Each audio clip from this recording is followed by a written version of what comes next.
You wake up one day and realize the conversations you used to have don't land anymore. Not because you've gotten arrogant, not because you're better than anyone else, but because you've changed in a way you didn't ask for.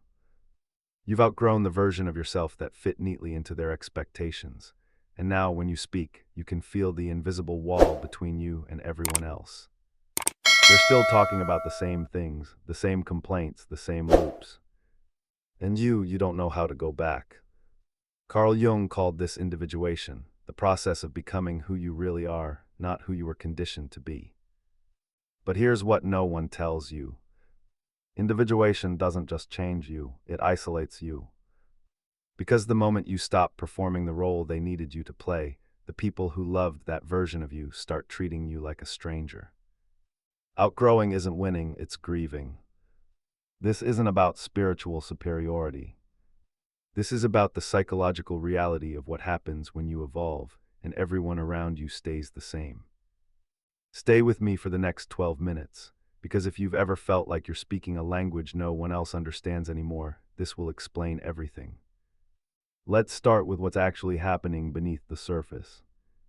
In Jungian psychology, most people live their entire lives inside what Jung called the persona, the mask they wear to meet social expectations.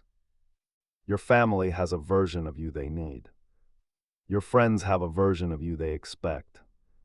Even your partner might love the you that fits. And for years you played that role, you adapted, you bent, you stayed small enough to belong. But then something shifts. Maybe it was trauma. Maybe it was therapy. Maybe it was just enough years of lying to yourself that your body couldn't hold the act anymore. And you start doing the thing Jung warned was the most dangerous and necessary thing a human can do. You start becoming yourself. Here's the problem. When you change, the system around you doesn't. Your growth becomes a mirror, and most people hate mirrors. You're at dinner with old friends and they're laughing at the same jokes. You're smiling, but you feel nothing. Just this quiet, suffocating awareness that you're performing a version of yourself that no longer exists. Research on post-traumatic growth suggests that people who undergo significant personal transformation often report feeling profoundly isolated, not because they're alone, but because they can no longer relate to the people they used to be close to. You're not crazy, you're not cold.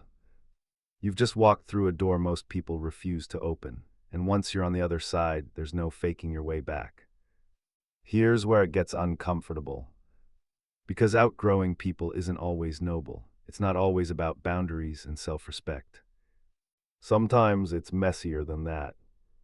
There were nights you weren't healing, you were bitter.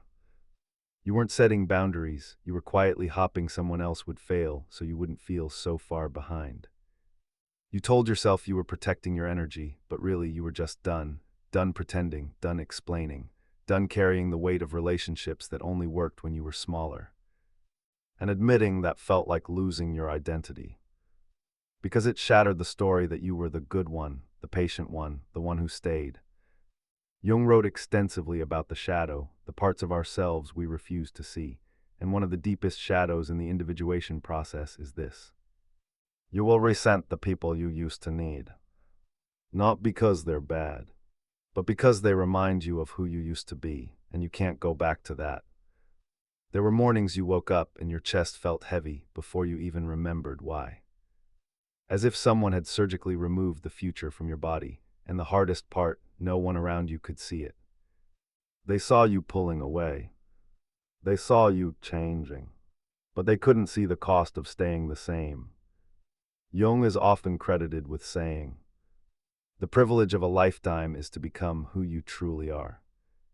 But he also wrote, "Loneliness does not come from having no people around you, but from being unable to communicate the things that seem important to you." This is the paradox. You didn't become a different person to push people away. You became yourself, and yourself doesn't fit the old roles anymore. Psychologists studying individuation and social relationships have identified what they call a relational mismatch, a gap between who you are internally and how you're perceived externally. Translation: you've changed, they haven't, and the space between you becomes unbridgeable. People will say things like, You've changed. You're not fun anymore. You're too intense now. And they're right, you have changed. But what they're really saying is, you're not playing the role I needed you to play anymore. And here's the hardest truth. You can't go back without betraying yourself. You can't unsay what you've seen. You can't unknow what you know. You can't unfeel what your nervous system has finally allowed you to feel. The door only swings one way. Let's not romanticize this. Because outgrowing people comes with its own distortions, its own shadows. The first shadow is believing you're awake and everyone else is asleep. You confuse your growth with their failure. You judge them for not doing the work you've done, without acknowledging they may be carrying burdens you'll never see. If you find yourself calling everyone around you low vibration, that's this shadow talking. The second is expecting people to meet you at your new level instantly.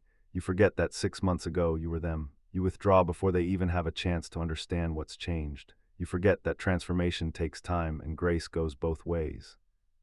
The third is becoming so attached to your new self that you calcify. You refuse to bend. You refuse to adapt. You confuse boundaries with walls and sovereignty with isolation. You become rigid in the name of authenticity.